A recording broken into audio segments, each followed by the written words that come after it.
First of all, good morning, everybody. I'm Hollis Robbins, and I'm the Dean of Arts and Humanities at Sonoma State University. And welcome.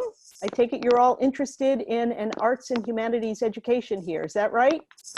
You can go like this. Excellent. Good. Well, what I want to do is briefly just kind of go through some of what we offer here, and then most importantly, get to your questions. If you have some about what we offer and our faculty here and how exciting it is, and even in this kind of funny time, we're just really, really happy that you are here. So let me start off with a little bit of, let me just tell you, I'm kind of new to Zoom. I guess you guys are all new to Zoom too, right? Well, you're getting good at it. So I'm going to be trying to change my background while I'm talking to show you some of the great places in arts and humanities. And this is my our studio background right now. And I'm going to move us to our art gallery here. And then I will go now to our a presentation and then come back to have some questions. So let me share this from the beginning. So as I said, the School of Arts and Humanities, we learn by doing, producing, and thinking reflectively. It's an opportunity to test your ideas, use your imagination, develop your ability to think and communicate, become educated to prepare for a changing future and to transform the world. And most importantly, and you will agree with me, that gives you an opportunity or enables you to live a fulfilling, significant life. And I think as we're in the midst of this kind of unsettled place, the idea of living a fulfilling, significant life takes even more urgency. So there are 5 schools at Sonoma State University: School of Science and Tech, School of Social Science, School of Arts and Humanities, yay, School of Business and Economics, and School of Education. The departments that we have within Arts and Humanities are American Multicultural Studies, Art Studio and Art History, Chicano and Latino Studies, Communication Studies, English, the Hutchins School of Liberal Studies, yay, and we'll have a very brief presentation on that particular school soon, Modern Languages and Literatures, Music and Music Studio, Native American Studies, Philosophy, and Theater Arts and Dance. We are developing and also offer some programs and certificates, one in film studies that we're going to be turning into a major, Native American Studies also turning into a major. We have a Jewish Studies minor and a number of teaching waiver pathways. And if we were in real life, I would be having you raise your hand and say who's doing what, and we can do that in a little bit. We also offer some certificates in sound recording and social media. So if you're coming in as a first-time, first-year students, the bachelor's degree is 120 units, 32 of electives, 40 of major program units, and 48 of GE. And we can talk a little bit about that. These are just some examples of where our graduates have gotten jobs and where they're working now. And these are some pretty extraordinary places: Marvel Studios, DreamWorks, Apple, Sony Pictures. We've had students show their films at Cannes. We have people working in the State House. Here's just some examples of our students working in our various labs and maker spaces. Right now, we have students and faculty and staff working to create masks, which of course everybody needs right now. Just an example of some of our extraordinary faculty. This is Talina Sanders, who's head of our film program, who's an experimental filmmaker who shows her films around the world, and it's helping us develop a film major. This is Dr. John Sullins, who is also world famous for the ethics of robotics. So what happens if your driverless car hits a delivery robot? Who's to blame? That kind of question. And he lectures and gives talks around the world. Here's some of our opportunities for conversations about workshops, modern languages and literature. We have a career week panels where graduates, alums come from around the country to meet you and help you get jobs. A couple posters from our visiting artist series. We had somebody who's an expert in black surfing, which is fantastic. And DJ Spooky, Paul Miller, who did some extraordinary videos in Antarctica. So we have speakers come and expand horizons and offer opportunities to think about how you might live a fulfilling life in very odd, interesting ways. We had a really excellent lecture a couple of years ago by this fellow who, again, is part of our ethics and robotics series, looking at the problem with drones. What are the ethics, if the difference between killing somebody with a gun and with a drone, and how do you think about that? Kind of dark, interesting, but important conversations to have that we have in our philosophy department. We have extraordinary visiting artists come and blow our minds and expand our horizons with artistic ideas. We have really strong media outlets. We'll talk a little bit about that. K-Sun Radio, which is our campus radio station. Studio Blue, which is our TV station. And this is not representative of how cool they actually are. Everybody looks really dorky here. I gotta get rid of that picture. Our media outlets, we have this an award-winning newspaper, the Sonoma Star, which does some pretty hard-hitting journalism about the campus and the region. We have a new online literary magazine, Flux Magazine, which actually featured a student who had been caught up in the lockdown in Wuhan, writing about her experiences. So it's got world reach, Flux Magazine. Our theater does some extraordinary performances. This was Sweeney Todd a year ago, spring. We have extraordinary art faculty. This is a project by one of our faculty members, Greg Roberts, who after the fires here a couple of years ago, asked for ash from houses that had burnt down. So if your house had burnt down, what he did is took the ashes from the houses and turned it into beautiful pottery. So you had a way of having a piece of artwork that represented literally the ashes of your house. And it was such a beautiful and moving experience. It was featured in Oprah magazine. This is our virtual reality club. It's not owned by our school, it's science and tech, but now that humanities is owning the world of virtual reality, I really want to take this over. So if you come, help me do this. This is our art gallery, and we'll have, it's also right behind me as well. We really have extraordinary art facilities and pretty much dominate the arts education in the North Bay. Literary magazines, this is ZOM, our student literary magazine. Here's another one of our faculty members, Jenny Bent, who teaches choral work. Here she is in the Green Music Center. Doug Leibinger, who runs our jazz ensembles. He's very, very cool. This is another one of our really extraordinary faculty, Kim Hester Williams, whose book, Racial Ecologies, looks at the question of climate change and how it impacts some communities more than others. And she's really a powerhouse and has lectured all over the world as well. Our poet residence, Gillian Connolly, whose recent book is also, it's called The Red Sun. I don't have a picture here. She's really, if you're a poet, you'll know who she is. She's amazing.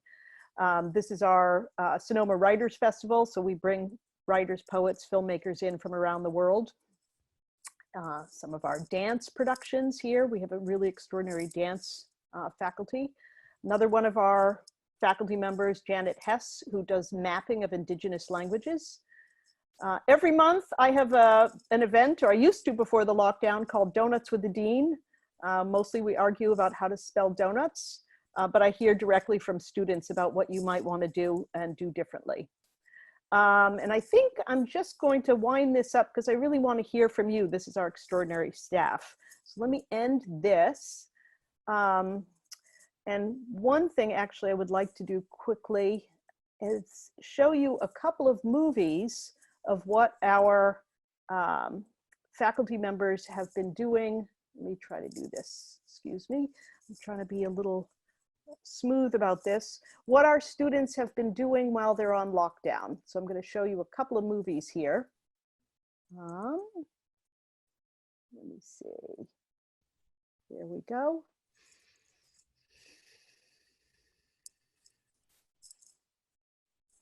have to make sure I can share this. I can, let me stop this for a second.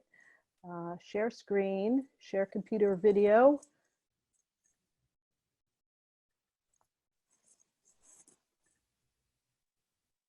Can you all see this?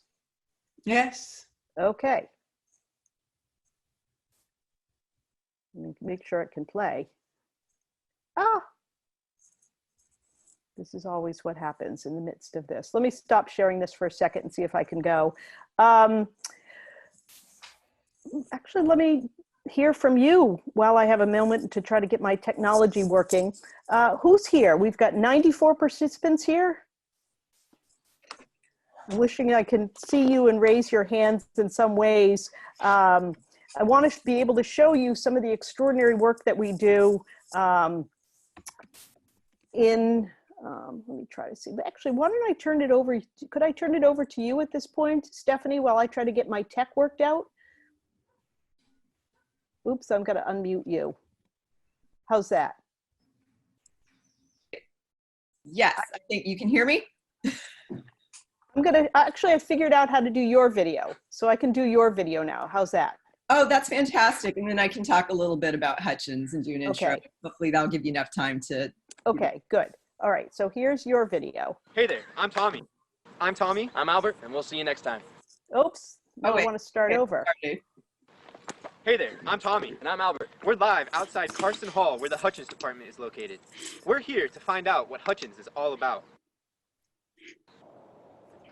Not knowing much about the program beforehand, we set out to explore the area and look at the scenery and various classrooms in order to gather some information. While roaming the grounds of Rachel Carson Hall, we found out that the Hutchins program was established in 1969. However, this was the only information we had.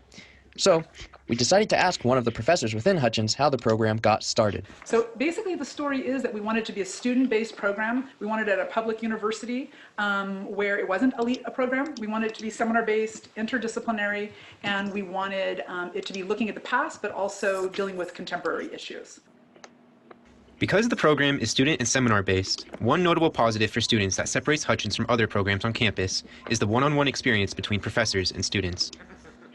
It really offers the ideas of just being able to feel connected personally with the teacher. You get a one-on-one with your professor who might have different insight than your peers, just the age difference, the experience, all of that. So I would say it's really just much more one-on-one. Seeing how appreciative the students were of their relationships with the professors, we wanted to find out more about what classes the Hutchins program has to offer and what the overall focus was for the students. So it's not a matter of like focusing on what grades you're going to get. We offer a lot of opportunities for people to try on filmmaking, people to try on painting, people to try on science, even if they don't think themselves as scientists. So we actually kind of reawaken the curiosity and the playfulness.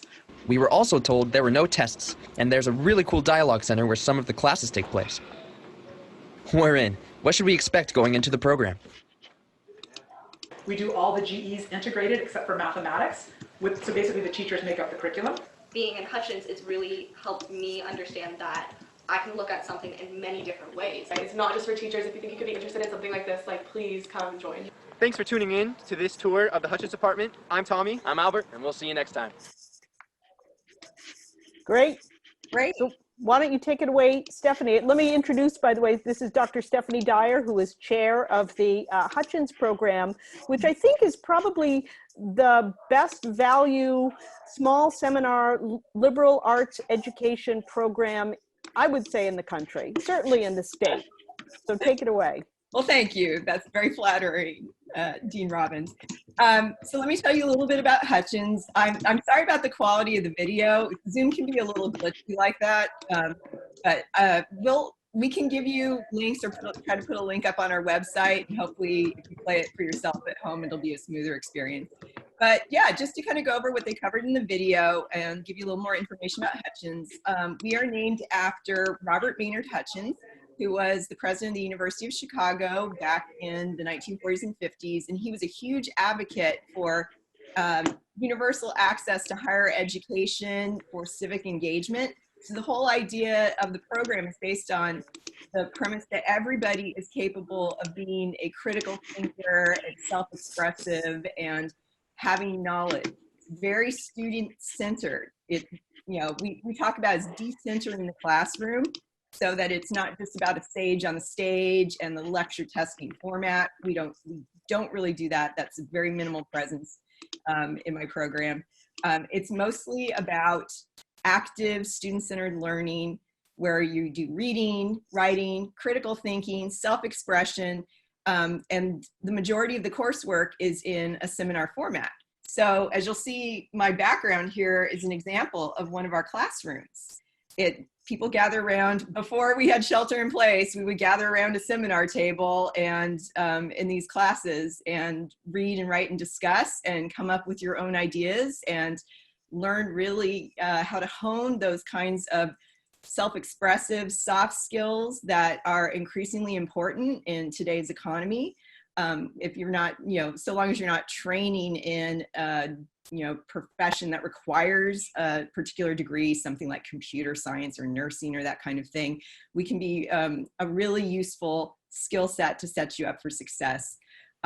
We've had Hutchins grads that go into the education profession. We have 2 tracks that train you to be an elementary school teacher, but we have another track that sets you up with a liberal arts degree that is applicable broadly. We have our grads go on to fields such as law, library science. They work in Silicon Valley. They go into— And that's, yeah, I was just going to jump in to say it's I think the most exciting track to do whatever it is that you want to do. Can I just take a quick survey of how many of you, if you have your hand up, are interested in Hutchins or are here because of Hutchins? Yeah. Oh, good. That's a good number of that's a good number of hands. I want to also jump in right here because I did get the video to work and I want to play it in a second. But also to say we've got our chat function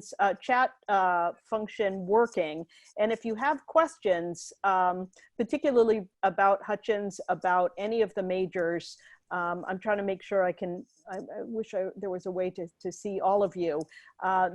Dr. Dyer is here, Donna Gerbasi is here, our head of theater arts and who will also be chair of arts, Christine Reneden, is here.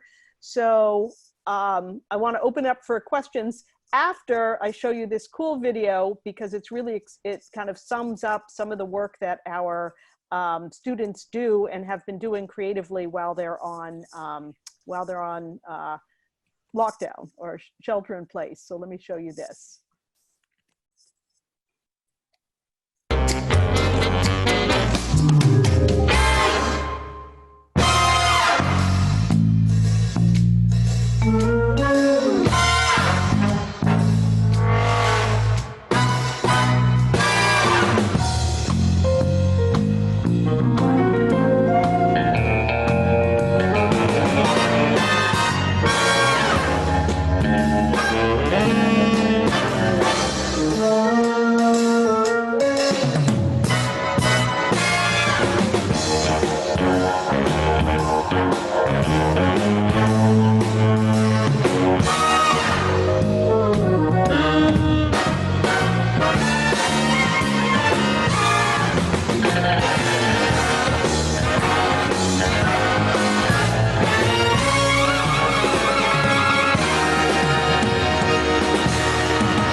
Just a fantastic and unexpected piece. I also want to show you something from our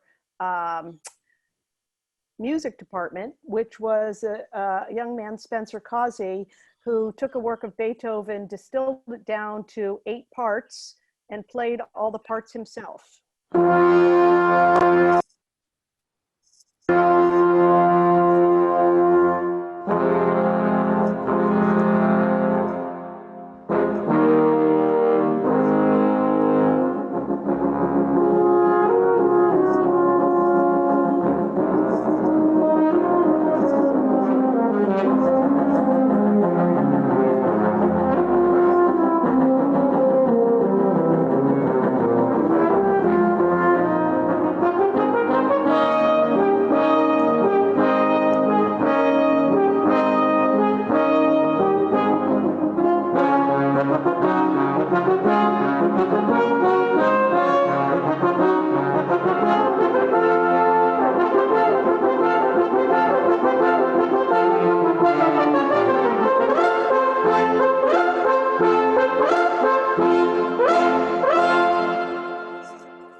extraordinary. And then let me show you one more from one of our comm students who is also happening to be a tennis player, and it was a little sad and just did this very fun piece for us as well. Since classes are online, tennis season has been cancelled, my country is on lockdown, and we're forced to stay at home. This is what a student athlete does to pass the time.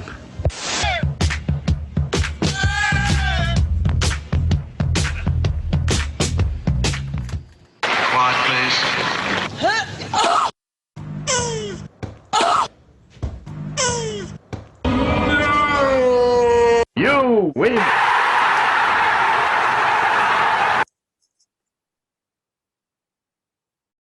Anyway, thank you for watching. Those are three of our really funky, those are our three winners of our video contest that we had students write in or send videos in to demonstrate what they're thinking about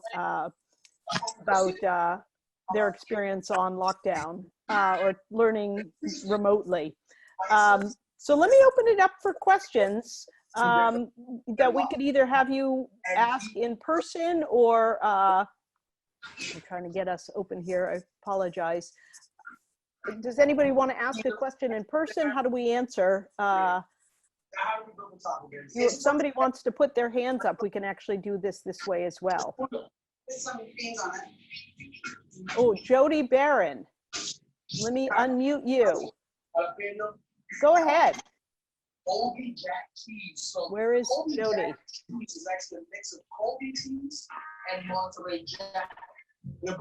Does Jody have one? All right, how about Braden? Go ahead, Braden. Testing, 1, 2. We hear you. All right, there we go. I would like to ask, does the school projects focus on like collabs, like with music? How much does it focus on collabs, like with like a vocal and instruments, to say, or just like in any other department, like in the Native American studies, for example? Focus on, what did you say? Focus on like collab projects. Collaborative projects? Yes, I'm curious on that. Sure. Well, almost, I would say that, I mean, I'm certainly, Professor Dyer and Professor Renaldin can jump in. Look, teamwork and learning to work with your fellow students and working collaboratively is pretty much key to success in almost every field these days. So I would say, certainly our theater projects are almost all collaborative: ensemble acting, ensemble dancing. We have collaborative projects in film, in communication. Putting on a TV show or putting on a radio program is almost always collaborative in some fundamental and supportive ways and foundational ways. Dr. Dyer, do you want to jump in? Yeah, I think this is maybe a good moment to talk about the Hutchins General Education Program, which is pretty much a collaboratively based cohort model for doing GE. So first thing to know is that everybody at SSU who's a student is required to do general education. You saw that on that pie chart that Dean Robbins showed at the very beginning of the hour. So everyone has to do 39 units of what they call lower division GE. Usually, if you're in the regular GE pattern, that's going to take 13 classes for students to do. Most of the first years and second years are doing this before they go on to their major coursework. Over in Hutchins, we actually mount an integrated GE program that covers 36 units out of the 39. The only thing we don't do is math, so you'd still have to take a math class. And we cover all the GE pattern in a 4-course sequence you take when you're a first year and second year. It's in a cohort model. A lot of the work of that GE program is collaborative. You work on class projects in your seminar that become signature assignments each semester as you progress through the sequence. And there's a huge emphasis on learning together, thinking through things together, and coming up with projects together in our GE program, as well as major projects. All right. I wanted to answer, I see there's a question from Patrick Roosh about the job placement rates for Hutchins grads. Again, in some ways it depends on what you want to do, but everybody, I would say pretty much, it's one of our best programs for launching you into whatever you want to do in life. I had the real good fortune of meeting two Hutchins alums this past year, one of whom is a big investor in Silicon Valley, and the other runs a news organization that curates news onto your website, onto your cell phones. And both talked about how the collaborative and questioning and critical thinking nature of Hutchins, the Hutchins education, said they could have done anything with this degree. To sit and learn how to be in a room and have foundational conversations about philosophy, about the question of what the world means, about what is your place in the world, and to share opinions and ideas at a very high level, guided by faculty with your fellow students, is in some ways exactly what you're going to be doing in the world, whatever you end up doing. If you're a CEO of a company, if you're a lawyer, if you're a doctor, you know, if you think about watching the news now, everybody getting together to try to figure out what this COVID-19 is, where did it come from, how do we resolve it? Every important decision that's being made in the world right now is made by people sitting in rooms, talking to each other, trying to figure it out. And every single one has had experience doing that in some kind of university setting. And I think a program like Hutchins, but I will say this about all of our programs in arts and humanities, really are about grappling with questions that, you know, in this particular instance, we're all grappling with at a fundamental level. How do we figure this out, and how do we figure it out together? Can I just piggyback on that, just to speak specifically to people who are interested in going to the field of education? And this is true not just about Hutchins, and I mentioned before, we have two major tracks where we train you to become an elementary school teacher, but there's also teacher training that's happening in the English department, the music department, and single subject. It's a very good market right now. If you want to become a teacher in the state of California, there's a teaching shortage out there. We are hearing from when our students get through the credential end of this in the School of Ed, which happens usually post-baccalaureate, although we do have an accelerated pathway, that the placement rate is very, very high for teacher preparation candidates. Great. I'm so glad to hear that. A couple of things. There's a hand up. Jody Barron, is he or she around? Is that you, Jody? Are you over here? No, I don't see Jody. Well, if Jody's around, let me know so I can answer your questions. I see Mariah Marino. Do you have a question? Yeah, go ahead. Let me unmute you. Oops. So I have a few questions, actually. Sure. So I don't live nearby. I live 8 hours away from the campus. Where are you from? So I'm down in Hemet. Okay. In Southern California. So I'm for sure going to your guys' school. I've worked really hard to try and get in. And I'm a transfer student, so I wanted to know how it would affect like my general ed, how would it be affected? And then also, how would I need to move out there to go to your school? And if classes go online, like, how am I gonna know when are we gonna find out if it's gonna be online versus in person compared, so that I know like if I need to move out there or if I can just stay here? Well, so first of all, that is the million-dollar question, and I see that a couple of people have asked this already in the chat. And the answer is, we don't know yet. I think there isn't a school in the country who knows right now. What we're trying to do is all balance the same information that you have, which is, when will it be safe to open up? When will it be safe enough to open up? How can we protect your health? How can we protect the health of our faculty and staff? How can we ensure that you can start your education and it won't be disrupted again if something flares up? There's so many unknowns. What I can assure you of is that we're doing nothing but ask these questions so that we will have the best information and communicate things to you as soon as we know.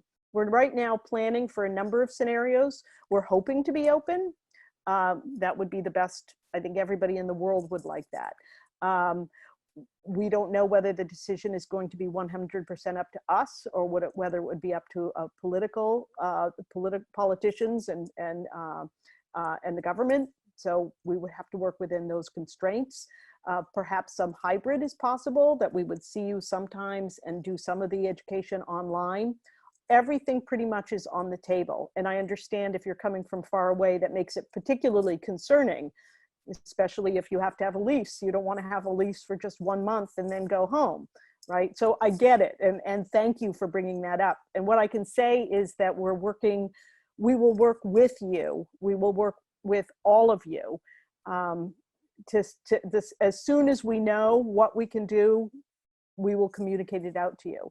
It may be that some classes are might continue to be remotely because they work well remotely. I know some of our film theory classes or film history classes, if you want to watch over and over again on your computers and write papers that way, that may lend itself more to remaining a remote program. But acting, labs, certain kind of classes that you have to do with your hands, a ceramics class, it would be a lot better to do in person. So we're also looking at the option of having some. What major were you, Mariah? Are you interested in? I'm a technical theater major. Well, there we have it. That's kind of hard to hang lights online. So that's what I was wondering. Yeah. So first of all, we'd love to have you here. Oh, I can put the theater behind me so you can see some of the. We have it there with. Christine Renaudin. So yes, that would be fantastic if we can ensure everybody's safety so that we can have you here to do this. Now, in terms of transfer, we have an entire advising team, including Donna Gerbasi, who's right there. You can wave, Donna, who helps make sure that your the classes that you've already taken articulate here. So again, we have very individualized advising who look at the classes that you've taken and work with you to try to make this as seamless and smooth as possible. Thank you. Other questions? You can either wave your hand or put up your blue hand. I know you have some. You're looking really thoughtful out there. Who's that? Let me see if I see that any on the question.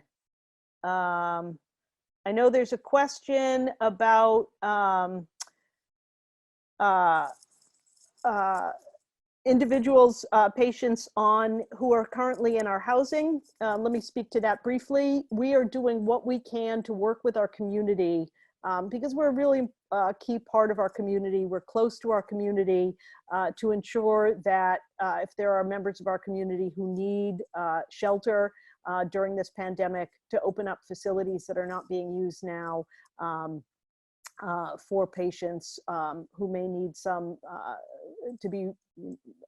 may need to have extra care. So the details are still unclear. We don't know if there's going to be overflow patients. Right now, we're very lucky that we haven't been overwhelmed with patients, with COVID-19 patients in Northern California. And I think that's really due to the fact that we're working closely with our community to stay sheltered in place and to reduce transmission rates. And this is really, I think, a strong place with good community interaction. So I feel good about the fact that we're working with our community and it will not affect students.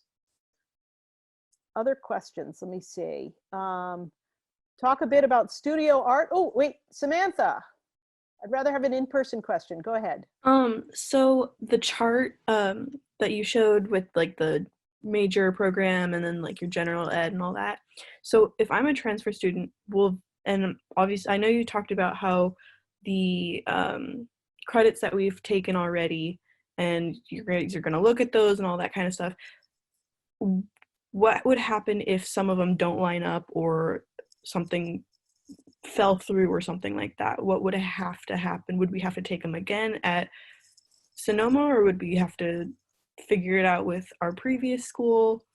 So again, everybody comes in with a different sort of set of what they've taken before, and our job is to make it work for you and to make it work for us. So the extent to which we can work with you in the weeds to say exactly what we'll articulate and exactly what we won't, or figure out what comes close or what what we can substitute in for that. It's our job to make it easy for you because we really want you here. Donna, do you want to speak a little bit to that? You're muted. Let me unmute you. Okay. Oops, I'm not sure I can unmute Donna here. There I am. Hello. Okay, go ahead. Sorry, I was busy chatting. What was the question? I'm sorry, Hollis. We were trying to figure out, Samantha asked a question, which I think a lot of students have if they're coming in as transfers. How precisely do we work to make sure that coursework at a previous institution counts? And I said that we had worked very closely on an individualized basis, class by class. So admissions and records, what they do as part of the admissions processing is they actually do an entire transfer credit evaluation of all of your transfer credit. And then that gets built into the system. And then so then your GE is all kind of automatically populated. Then your record is shared with your academic department. And then if they need to go in and do any updates or any changes, they can do what are called academic requirement updates. And the department works very closely with the students to make sure that happens. Great, thank you. I have a couple of questions here. If you want to transfer into another major, first of all, let me just say in general, we try to make this as easy as possible. We understand that you could come in as one thing and then you change your mind. I will give you a secret. I changed majors 5 times as an undergraduate.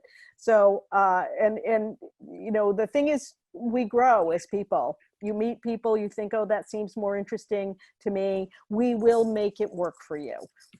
So whatever it happens to be, we will make it easy for you. If you want to, let me see, what kind of opportunities are available for communication majors?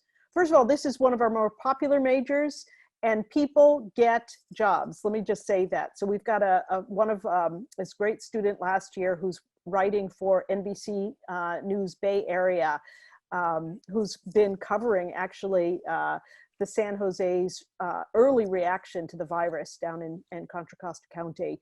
We have students who are now at Apple, who are doing PR and some of their advertising. We have students at film studios. We have students at newspapers. We have students or alumni at radio stations. So I think without having the statistics right in front of me, I would say that it is probably one of our best majors for launching you. What we do in our comms majors, first of all, is train you, give you hands-on experience in the best communication and the latest communication technology, but we also teach you how to write and how to communicate. And that ultimately is what you need in every job. So that's good. Let me see what else. When do we register for classes? Actually, can you speak to that one, Donna, as well? Yes, so the registration, it depends upon whether you're going to be coming in as a transfer student or a first-year student. Transfer students register, they'll be given a registration appointment time when they'll be open to register.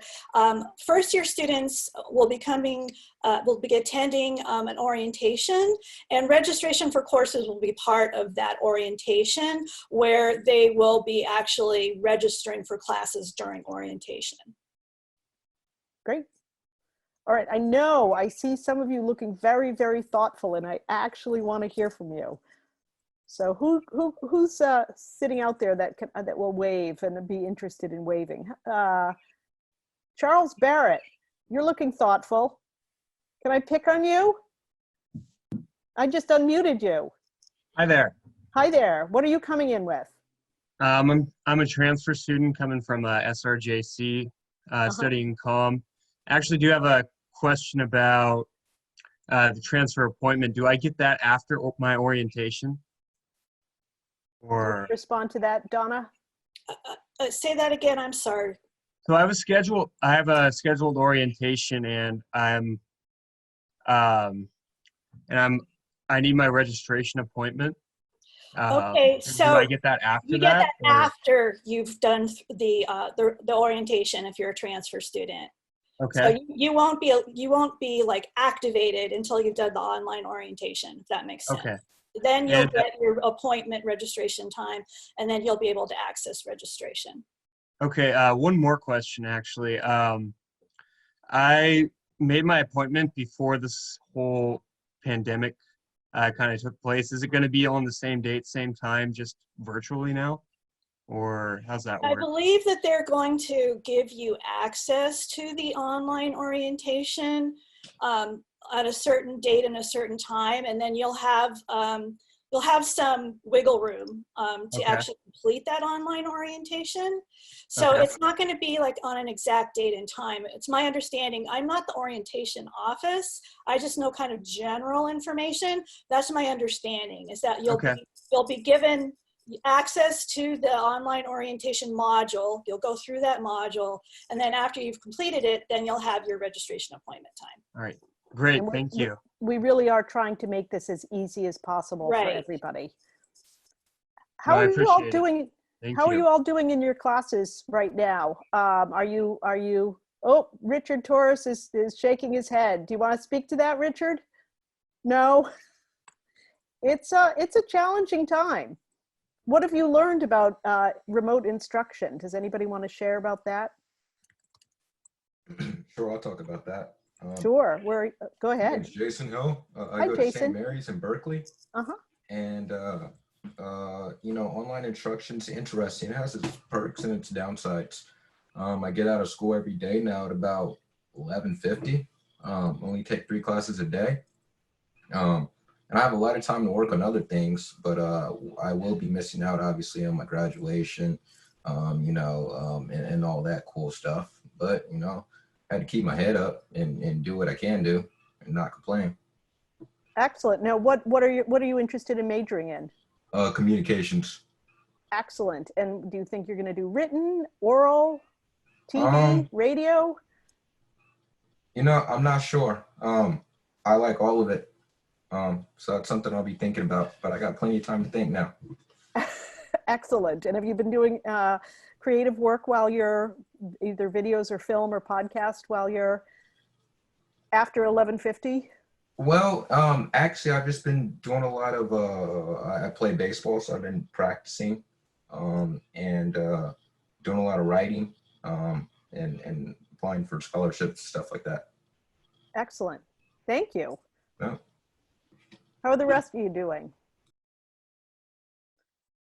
This is an extraordinarily strange time, and I'm hoping that many of you, I would advise also, keeping a journal. I mean, these are world-changing, world-affecting events, and you should be asking the hard questions, very hard questions of how we get here, and what the role you're going to be playing in getting us out of this. Dr. Robbins, I want to know if I could answer some of the questions that the students are having as far as grades and things. Please, thank you. So, hi everybody, my name is Jose. I work for Sonoma State University, and I know one of the major concerns and questions the students are having now is one that I saw, it's AP exams. So we will still be taking AP scores. So I know that some schools will be doing the test remotely and, just doing it different. But if you do take an AP exam and you scored at least a 3 or higher, make sure that you do send that in, because that way we will be able to give you college for that exam. And then the big everybody's asking is for grades. So grades for spring semester. So Sonoma State University, along with the CSU system, we are going to be taking pass or no pass classes, as well as credit, no credit classes. So those classes will not be factoring into your GPA, but we will still take those as factors as you meeting the requirements. So if you're a first year student, we will be taking those courses so that way you can fulfill the A through G course requirements. And if you're a student, it would be take pass and no pass, credit, no credit for you to fulfill those 60 units. If you guys have any other questions about things like that, you guys could reach me at jose.padilla@sonoma.edu and with any other questions that you guys might have as far as coming into Sonoma State and figuring all that out. Thank you. Thank you. Jose, do you mind, can you put your email again on the chat so that everybody has it there? That would be great because I'm sure there'll be a lot of questions. Thank you. Yeah. Thank you very much. Excellent. Any art majors here that I can answer some questions about art? Just raise your hand. Yes, can you please answer some questions? Sure. So, 1 minute. All good.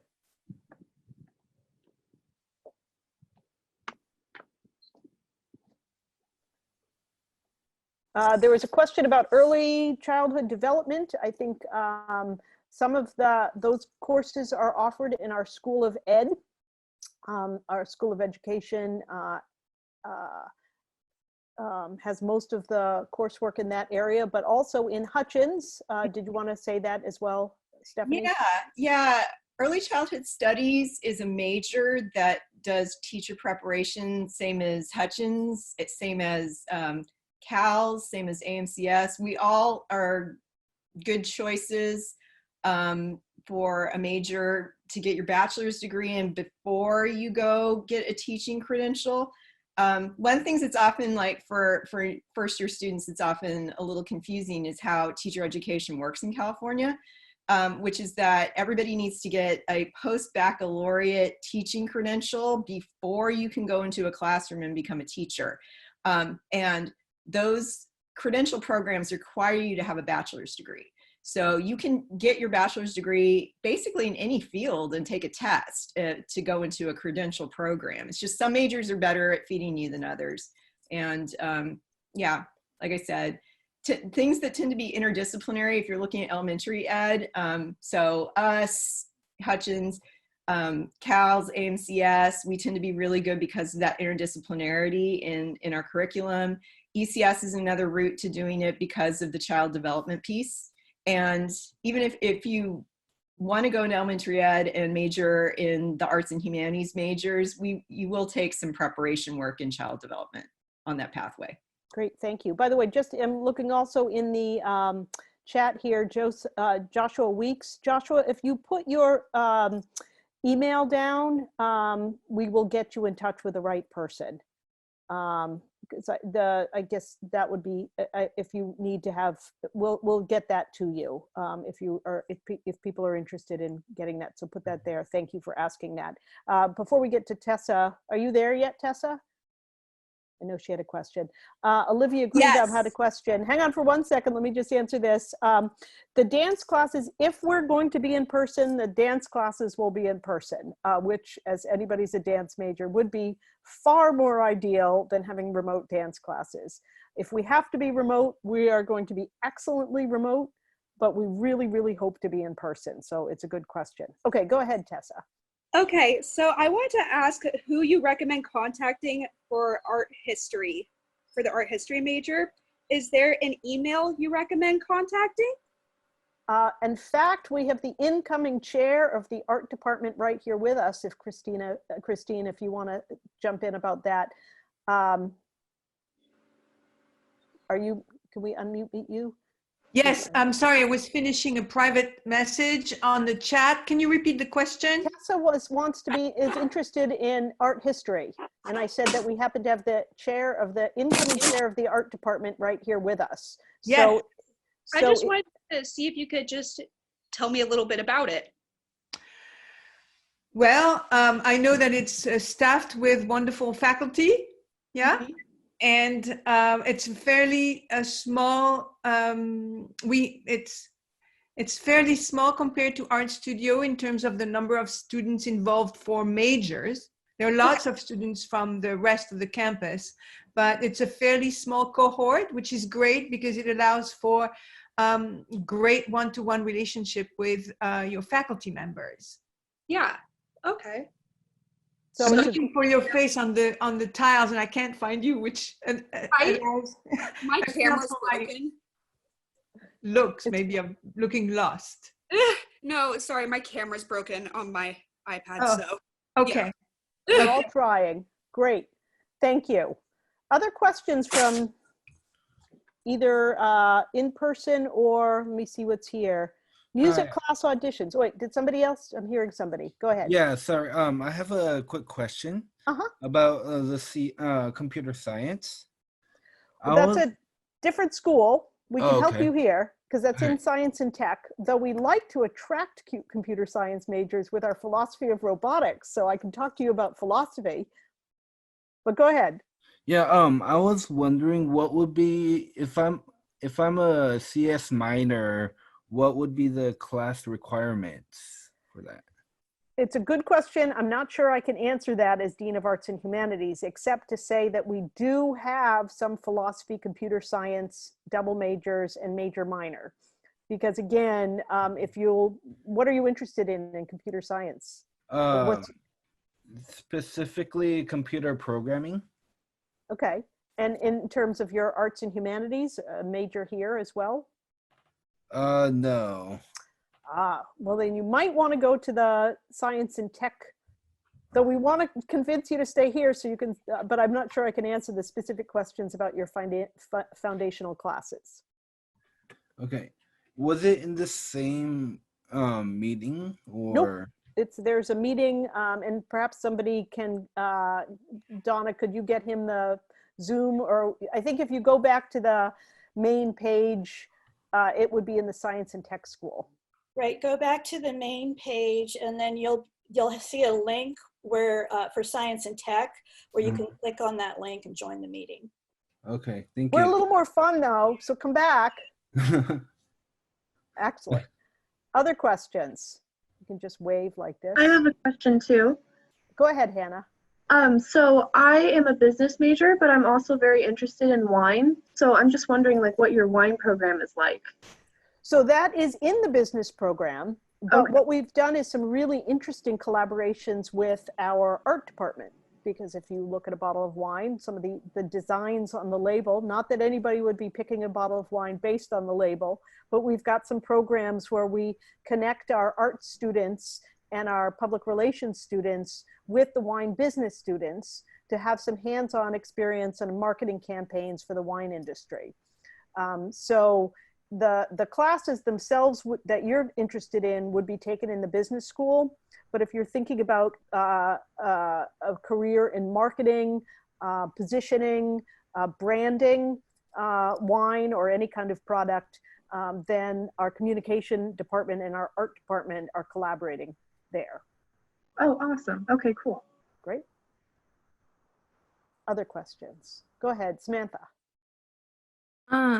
So when I was first applying, I was talking with my parents about like if I should defer for a semester and start in the spring, and then all of this happened.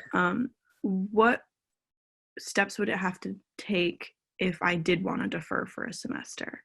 Like if this pandemic thing lasts until fall, like what would the school be like, yeah, everybody could defer or whatever, or would it have to be like what are the steps?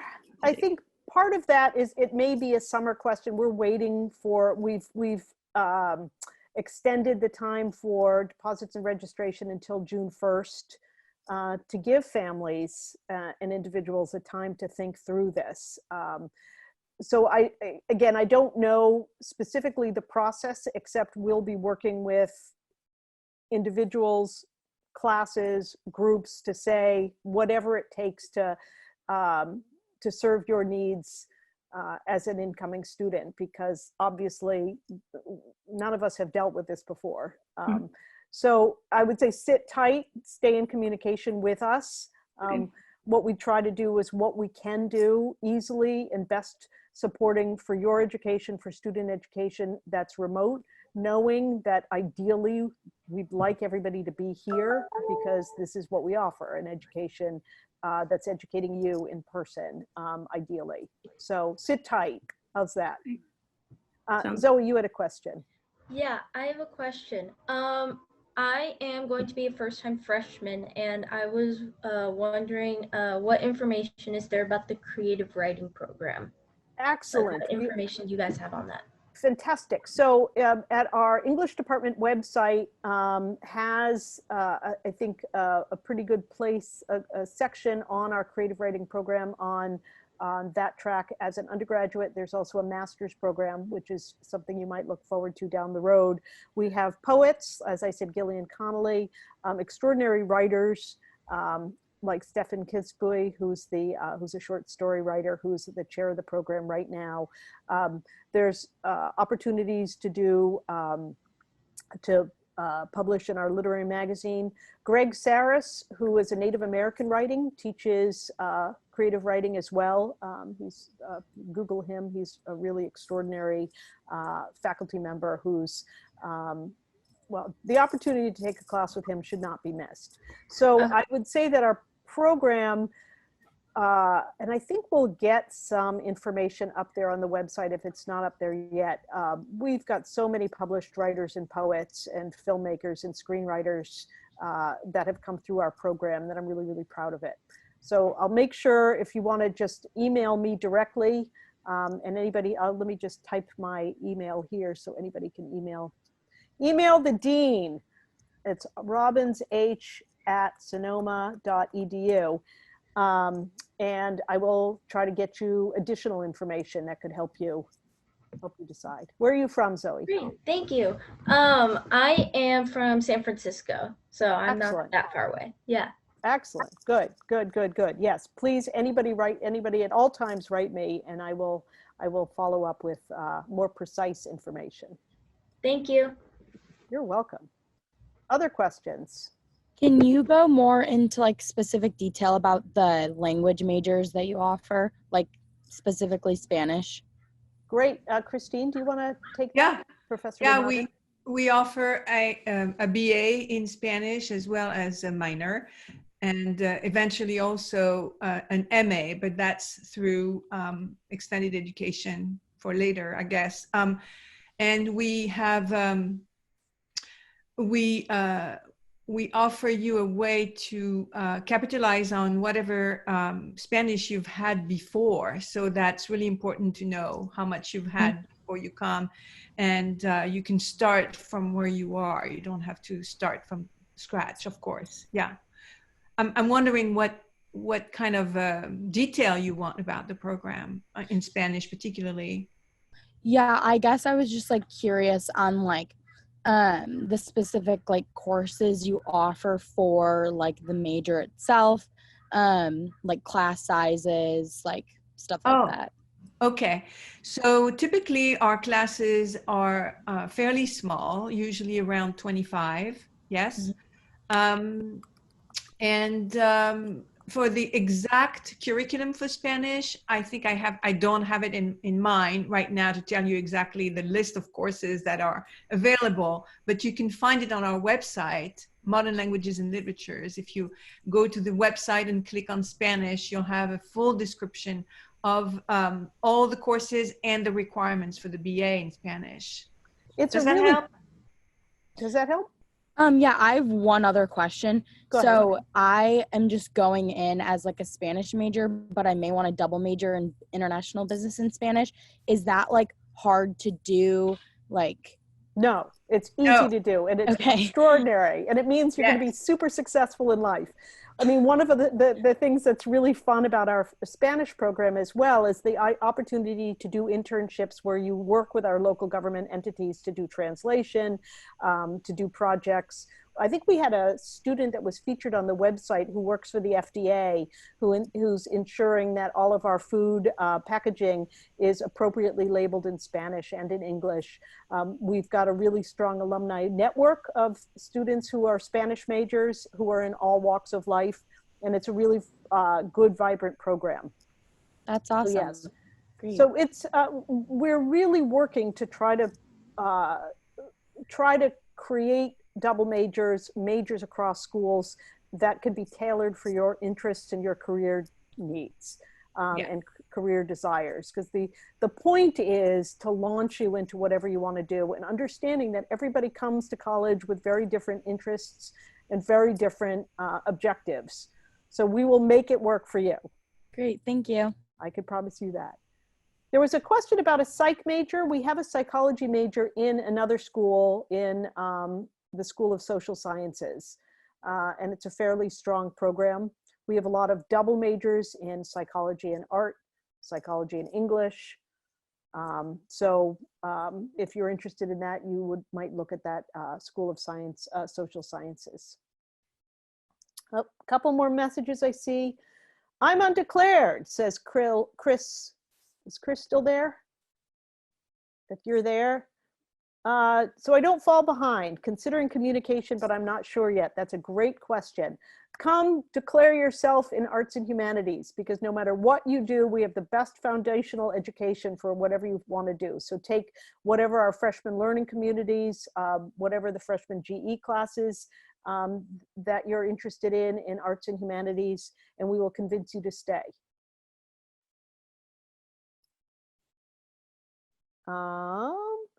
We're getting to the end of our session. I'll take one last question, or you can write down questions. I actually had a question. Go ahead.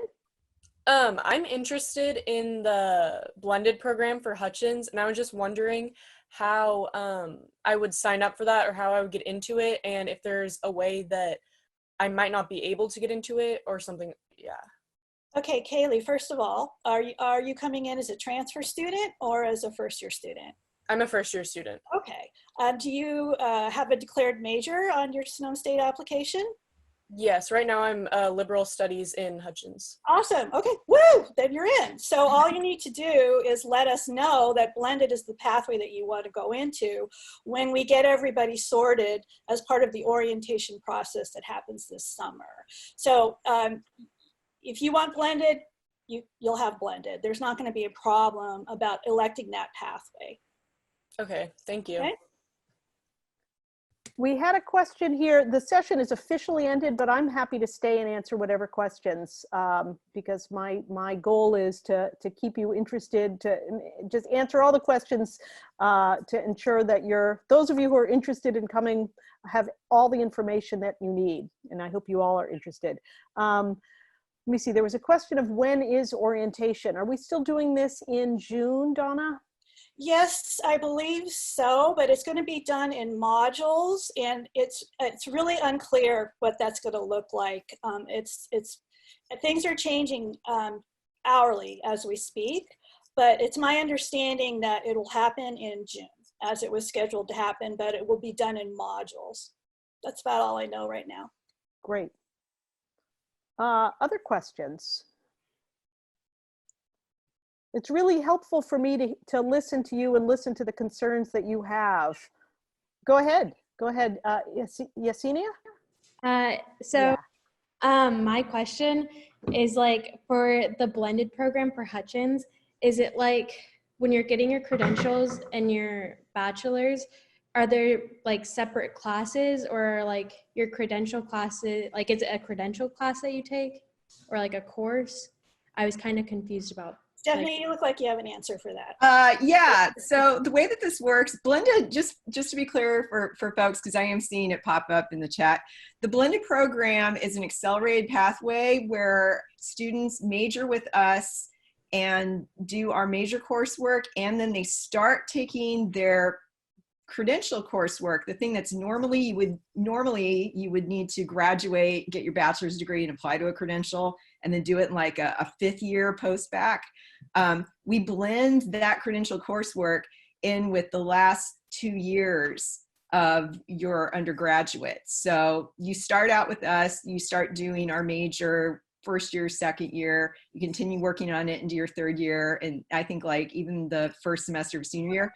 And then when you're a junior, you start integrating in that credential coursework. And that's coursework that is in the Sonoma State multiple subject credential program. So you're doing the Hutchins major coursework, and you're also doing the SSU School of Education multiple subject credential coursework. Does that make sense? Yeah, thank you. Thank you. Okay, cool. There was a question here about whether Sonoma State will have a similar program to Humboldt where you can meet first-time freshmen in a chat room. And I also heard that this was something that they were doing at Long Beach. My understanding is that there's something in the works. Is that something that those of you who are interested, are coming in as a first-time, first year would be interested in? I mean, I think so, even if you're not nodding. So I think one is in the works. I had asked about it a week ago when I had heard some other schools were doing it. So since you registered here, we have all your names and know who you are and want to welcome you. We'll push that out as soon as it's set up, because I think that would be fun. So thank you, whoever asked that. That was Cora. Thank you, Cora. Oh, transfers as well. Yeah, that would be a good question for transfers as well. So yes, we will make this happen.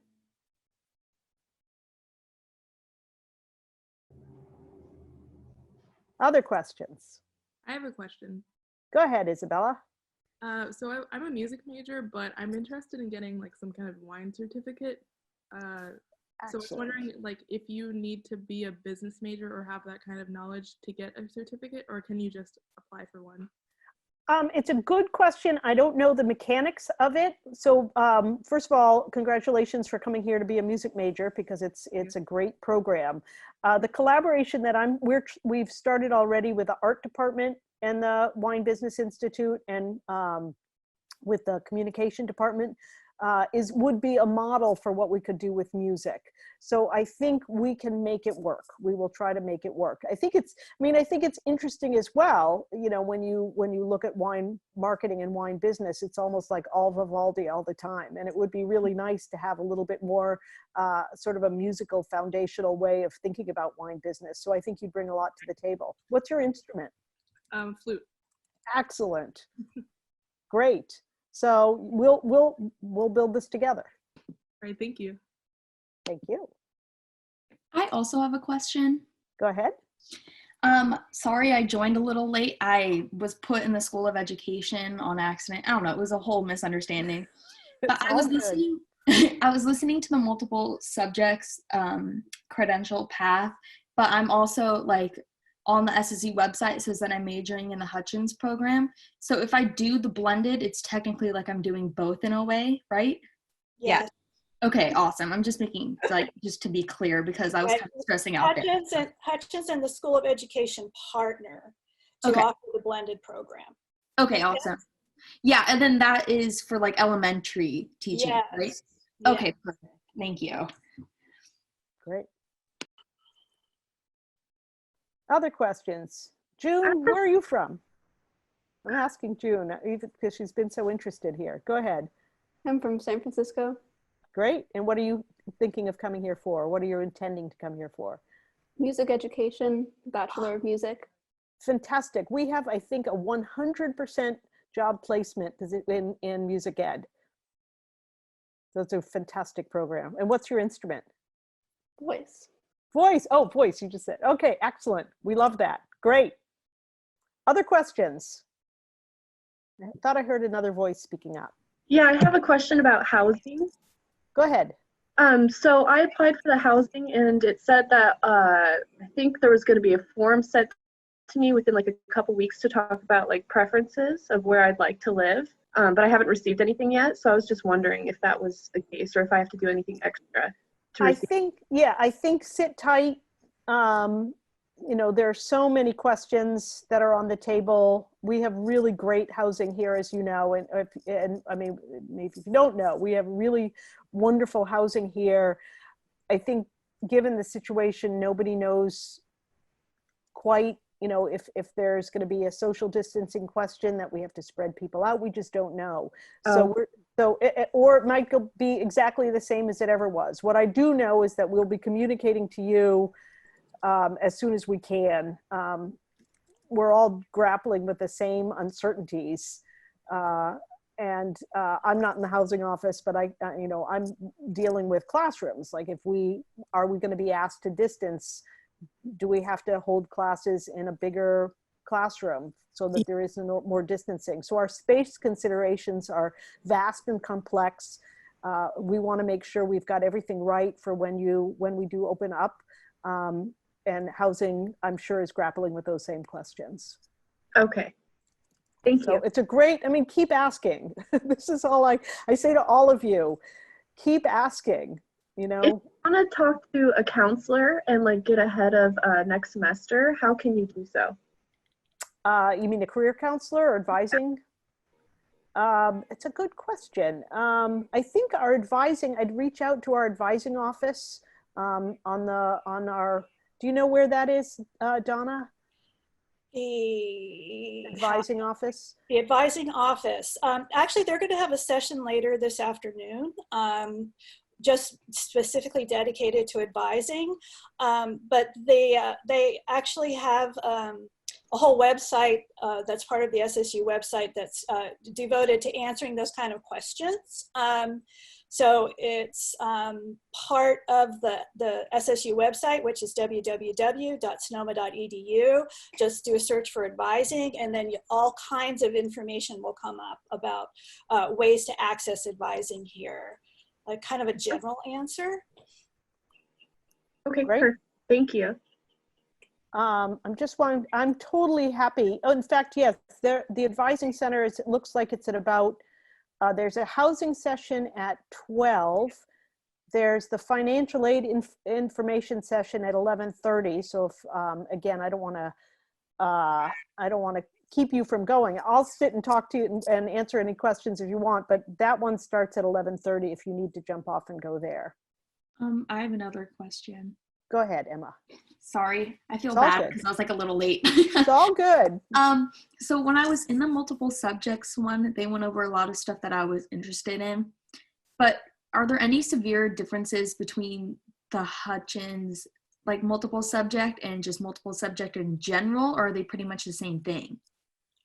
Multiple subject credential program is post-bac. You have to have a bachelor's degree in order to be in that program. So they're different levels of education. Okay. So I would like do Hutchins and then multiple subject in a way. Or you could, if you're an incoming first-year student, you could do our blended pathway where we partner with the School of Education and their multiple subjects credential program, where you can earn a bachelor's degree and a multiple subject credential in an accelerated 4-year plan. Or you could do what's called Track 2, which is our pre-credential elementary teacher preparation pathway. And then, as Stephanie just said, do your multiple subjects credential after you finish your BA. Okay. So it's a little bit confusing, but the way the California Commission on Teacher Credentialing has things set up in California is that they really would prefer that students kind of get their subject matter preparation, learn what they need to know to be a good teacher, and then have the teaching part, like how to be a teacher, be separate from that subject matter preparation that helps you to be a good teacher. Mm-hmm. So we have the opportunity in Hutchins to partner with the School of Ed so that you can do your credential and your BA in an accelerated plan together. Okay, so you would recommend doing Hutchins no matter what? I would say that would be an excellent choice, yes. Okay. It's a great program. Look, all of our programs are great. All of the programs in arts and humanities are great, but there's Hutchins, I have to say, is such a gem to be able to have small, intense classes where really, I mean, again, in the middle of this craziness, I can't imagine a program that would ready you more to ask and answer the questions about the world that need answering right now. Okay, awesome. And then I also have another one because I believe I emailed Donna the other day. I don't know if you remember, but it was a question about the enrollment. When do we officially have to enroll in our classes, and what classes do you guys recommend? It comes as part of the orientation, and folks who are in Hutchins are enrolling in a common core of courses no matter which pathway they're in. Okay. But I really don't want to take up too much time talking about the specifics. Just be reassured that course enrollment is part of the orientation process. Hutchins will be involved with our students to get you all advised and get you in your courses, as will all of the major departments. They will have some sort of representation at orientation to help get you all situated. Okay, awesome. And that's the one in the summer? Yes. Okay, perfect. Thank you. Great. Other questions? I'm so glad to see names here, if not faces. I think that might be it for questions. I've asked Jody Barron, but I can't hear you. So even though I see your name up. Right, I see they have a raised hand, but. Right, are you there, Jody?